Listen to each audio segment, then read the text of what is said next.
Jewellers, જે રીતે overall આવક ગ્રોથ 64% પર રહ્યો છે કલ્યાણ જ્વેલર્સમાં, same store sales growth SSSG ત્યાં પણ 45%થી વધુનો ગ્રોથ છે, ઇન્ટરનેશનલ બિઝનેસમાં ગ્રોથ, અને ઓવરઓલ જોવા જઈએ તો સેગમેન્ટ વાઇઝ પણ આ જે બિઝનેસ અપડેટ છે કલ્યાણ જ્વેલર્સની એ સ્ટ્રોંગ જોઈ રહ્યા છે. પરંતુ આપ કઈ રીતે ફંડામેન્ટલી આને જોઈ રહ્યા છો? કલ્યાણ જ્વેલર્સ એના ટોપથી ખાસો નીચે આવી ગયો છે અને વેલ્યુએશન દ્રષ્ટિએ આઈ થિંક એક્સપેન્સિવ એટલો નથી કમ્પેર ટુ ઓફકોર્સ ટાઇટનનું તો વેલ્યુએશન કંઈ અલગ જ લેવલ પર છે.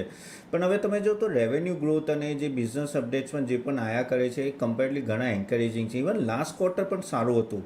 આઈ થિંક અહીંયાથી પણ રેવન્યુ ગ્રોથ એવું લાગે છે કે 2 વર્ષ 25% થી 30% હોઈ શકે અને ઇબીટા માર્જિન અરાઉન્ડ 7 to 8% સસ્ટેન થઈ શકે એમ છે. અને સ્ટોર એડિશન તમે જો તો 50-60 સ્ટોર એ દર વર્ષે અરાઉન્ડ એટલીસ્ટ એનાથી પણ વધારે એ લોકો એડ કરતા ગયા છે.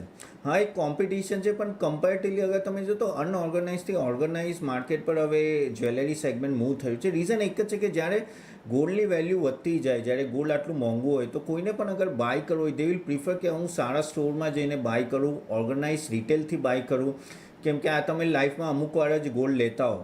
સો એના લીધે આઈ થિંક આ જે મોટા મોટા પ્લેયર્સ એ લોકોને ફાયદો થશે. અને કેમ કે કલ્યાણનું ફ્રેન્ચાઇઝી મોડલ આખું એક્સપાન્શન છે એટલે એમને કેપિટલ ઇન્ટેન્સિવ બિઝનેસ નહીં. જે તે ટાઇટન છે, ટાઇટન આખું પોતે મોસ્ટલી ઓન કરેલું છે. સો માર્કેટ શેર બહુ મોટો છે, માર્કેટ બહુ મોટું છે અને ધીરે ધીરે આઈ થિંક એ લોકો ગેઇન પણ કરે છે અને ROC પણ ઇમ્પ્રુવમેન્ટ છે. આઈ થિંક મિડલ ઇસ્ટ જે લેગાર્ડ હતું હવે ધીરે ધીરે ત્યાં વધશે.